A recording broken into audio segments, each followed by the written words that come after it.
कठिनाइयां आती हैं, एक से एक बढ़कर जटिल समस्याएं आती हैं कि मेरा भविष्य क्या होगा, मेरे संतान का भविष्य क्या होगा, क्या मेरा ऋण चुक पाएगा, क्या मैं भविष्य में अपना इच्छित लक्ष्य पा पाऊंगा। परंतु एक बात बताइए, क्या वास्तव में ये कठिनाइयां, ये समस्याएं इतनी जटिल हैं? क्या इनमें इतनी शक्ति है कि ये आपका मार्ग रोक सके? क्या इनका उत्तर पाना इतना जटिल है? नहीं, तनिक शांत मन से विचारिए। कई बार उत्तर इतना जटिल नहीं होता जितना कि प्रश्न। वास्तविकता में आपके मन में जो प्रश्न है वो जटिल है, किंतु उत्तर तो बड़ा सरल है, और वो उत्तर है कर्म। कर्म कीजिए और धीरे धीरे आपके मन में जटिल प्रश्न और आपके मन की जटिलता दोनों ही समाप्त हो जाएगी।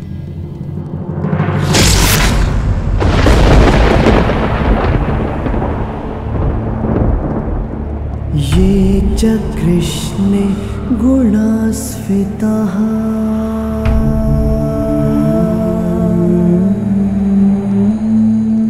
पाण्डवेषु च ये गुणाः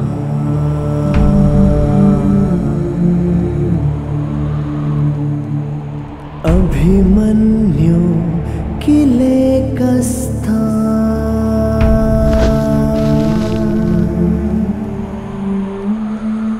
दृश्यन्ते गुणसञ्चयः।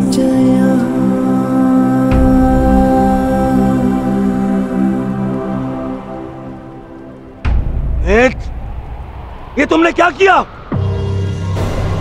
मैंने कहा था मुझे इसकी चीखें सुनाई देनी चाहिए। इसके प्राण अभी नहीं लेने हैं, सूर्यास्त नहीं हुआ है। सूर्यास्त हो चुका है।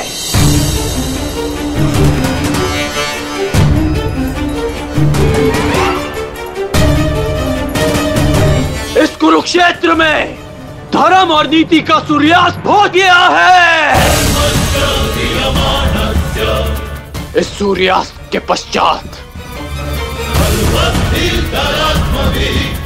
आकाश का रंग काला नहीं, रक्त सा लाल होगा।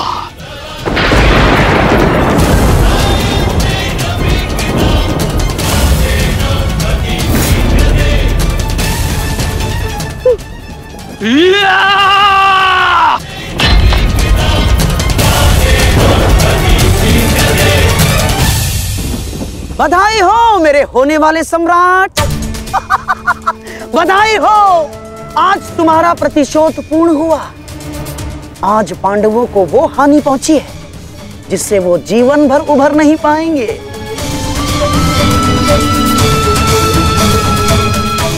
मामाश्री, इन पांडवों के मुख पर मुझे प्रतिदिन यही भाव चाहिए।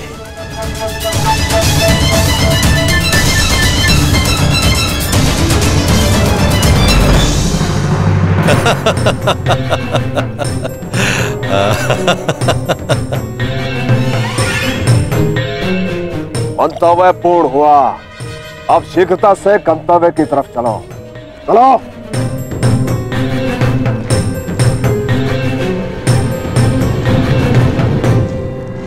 अभिमन्यु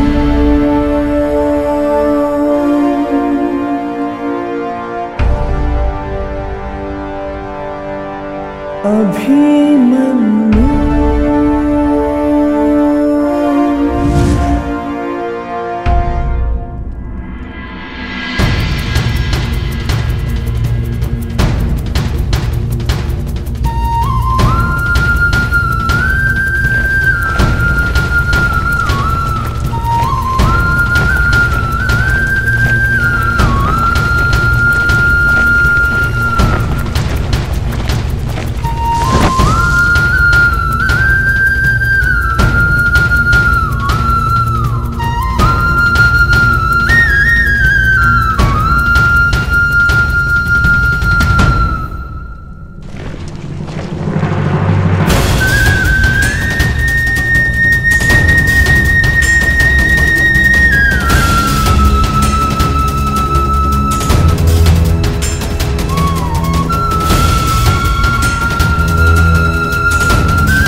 अभिमन्यु!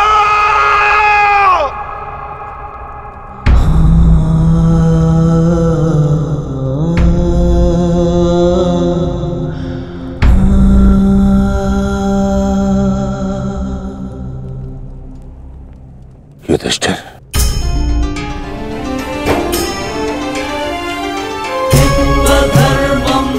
ये मुझसे बहुत बड़ा पाप हो गया, जिसके लिए मैं क्षमा भी नहीं मांग सकता। पता है युधिष्ठिर, मेरे लिए सबसे बड़ा दंड क्या होगा? जो मैं अपने प्रिय शिष्य से कभी दृष्टि न मिला पाऊंगा, वो शिष्य जो मेरे लिए सबसे अधिक प्रिय है, अर्जुन।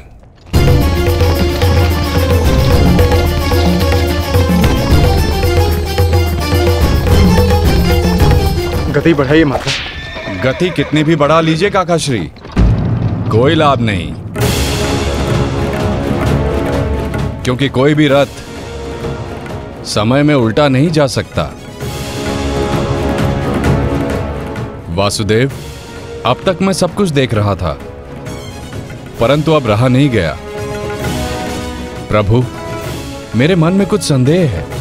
मेरी मृत्यु धर्म स्थापना के लिए आवश्यक थी, परंतु क्या उस वीर का अंत भी आवश्यक था?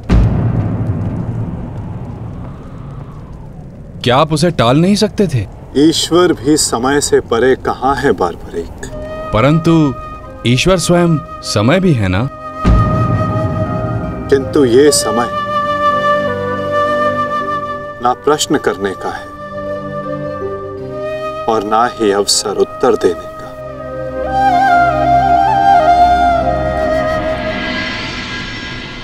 सूर्यास्त हो जाए तो भी विलाप नहीं किया जाता, उसकी आरती की जाती है।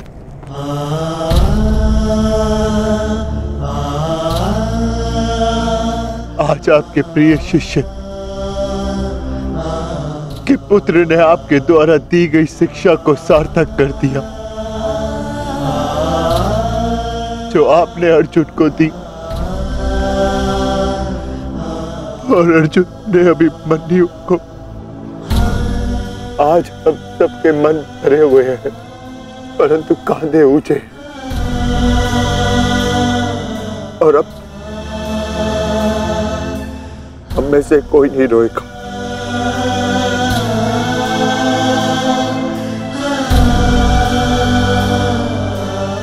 क्योंकि अभिमन्यु की यही अंतिम इच्छा थी। आप मुझसे कुछ छिपा रहे हैं माधव, बताइए मुझे। किस वीर का अंत हुआ है? युद्ध बलिदान मांगता है पार्थ, और युद्ध में केवल एक वीर ही वीर गति प्राप्त करता है। नहीं, ये मेरा उत्तर नहीं है माता। मुझे सत्य जानना है। क्या हुआ है युद्ध भूमि में? क्यों आप सुशर्मा के साथ युद्ध में इतने व्यतीत थे? क्यों मेरा मन इतना अशांत है? क्यों मैं भय से इतना कांप रहा हूं? क्या ये सभी संकेत किसी अपने की मृत्यु का भान करा रहे हैं? जब तुम्हें सत्य का भान हो चुका है पार्थ, तो क्यों तुम मुझसे असत्य बुलवाना चाहते हो?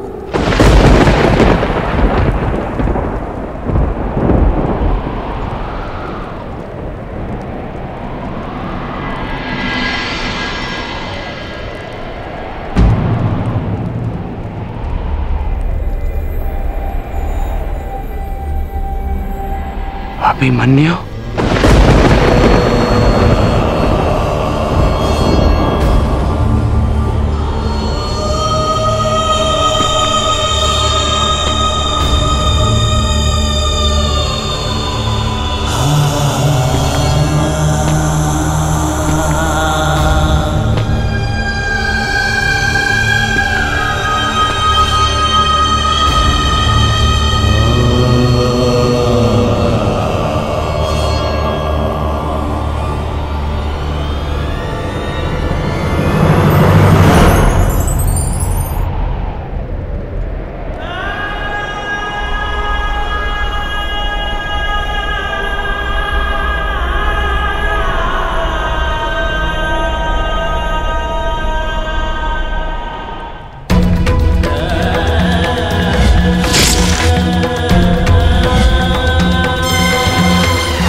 ये रक्त हाथ से जा क्यों नहीं रहा? ये रक्त हाथ से जा क्यों नहीं रहा?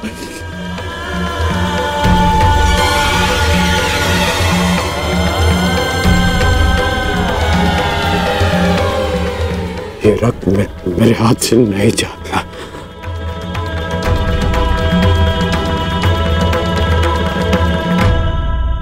क्या ये सत्य है कि मेरा पुत्र अभिमन्यु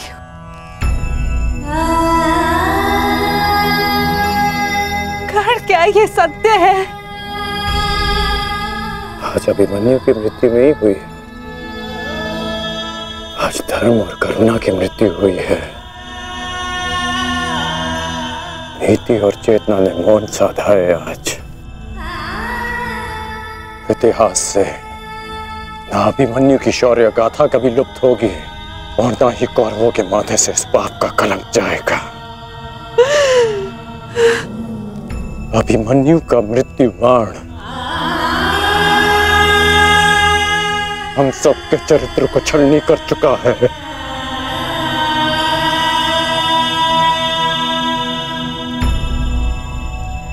मत राजमाता, मत रोइए आप।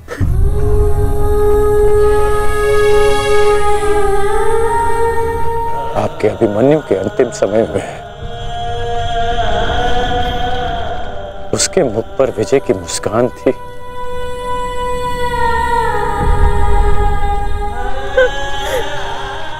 मेरी आपसे विनती है, मेरी एक विनती स्वीकार लीजिए। आज आप राजमाता नहीं, अपने पुत्रों की माता होने का धर्म निभाइए। आपके पुत्रों को आपकी आवश्यकता है।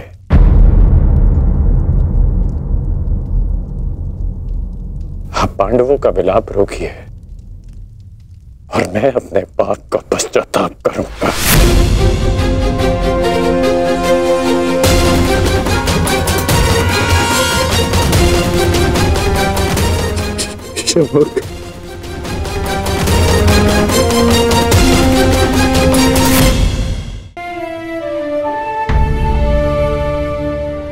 अभिमन्यु का शव उठाइए सम्राट, सम्मान सहित उसका अंतिम संस्कार करना है। जिसे कंधे पर बिठाकर हस्तिनापुर के सिंहासन पर बिठाना था, उसे कंधे पर लेटाकर चिता तक कैसे लिया जाएगा? कैसे? क्या उत्तर दूंगा मैं पांचाली को कि उसका पुत्र इस संसार में नहीं रहा? कैसे समझाऊंगा मैं उत्तरा को कि उसका पुत्र अपने पिता का चेहरा कभी नहीं देख पाएगा? क्या कहूंगा मैं अर्जुन को कि उसके भाई उसके पुत्र की रक्षा नहीं कर पाए?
च कृष्णे गुणास्फिताः। मैं आपको विश्वास दिलाता हूँ पिताश्री कि युद्ध भूमि में आपकी कमी शत्रु को अनुभव नहीं होगी। जब आप सुशर्मा का नाश करेंगे तो आपके पुत्र की शौर्य की कीर्ति आपका स्वागत करेगी।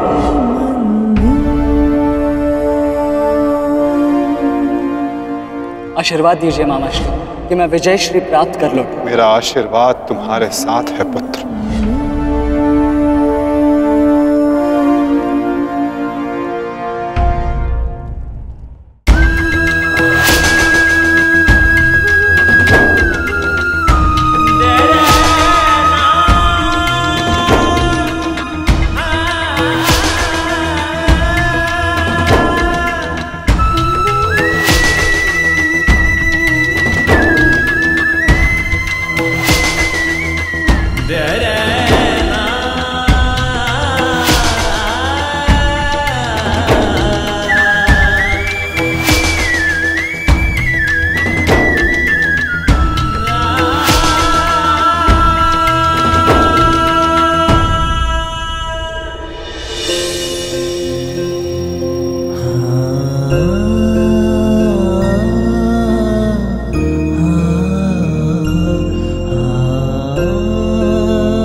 अभिमन्यु पुत्र, मैंने सुना कि किस प्रकार तुमने अभेद्य चक्रव्यूह को भेदा।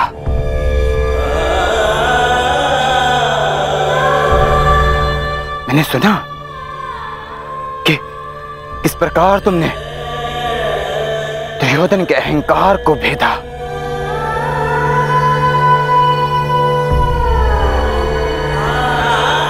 मैंने सुना कि किस प्रकार तुमने अपनी माता के अपमान का प्रतिकार किया।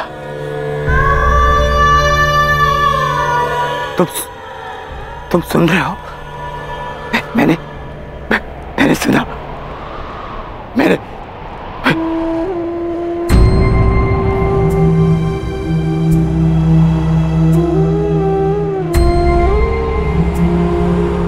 चक्रव्यूह को भेदने की कथा पूरी क्यों नहीं सुनाई?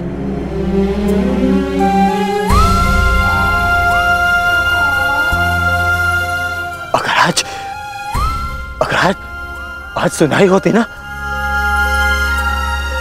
तो मेरा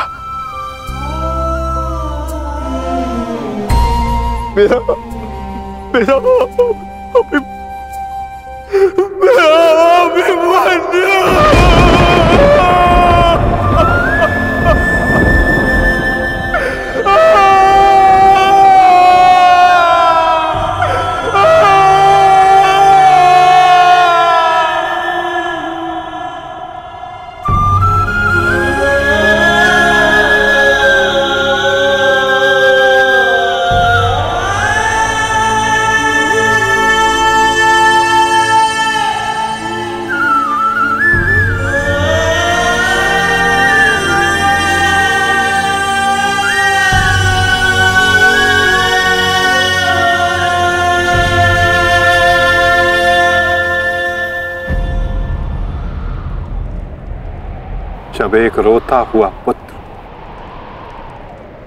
अपने पिता के समक्ष एक योद्धा बनकर प्रस्तुत होता है तो उसके पिता के लिए बड़े गर्व की बात होती है।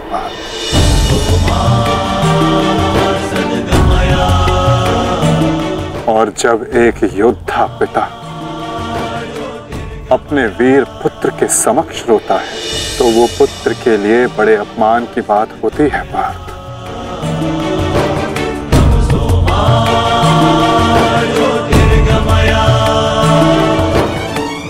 और मेरे भांजे अभिमन्यु का अपमान मत करो पार्थ। आज अभिमन्यु जो बन गया है वो कोई योद्धा नहीं बन पाता।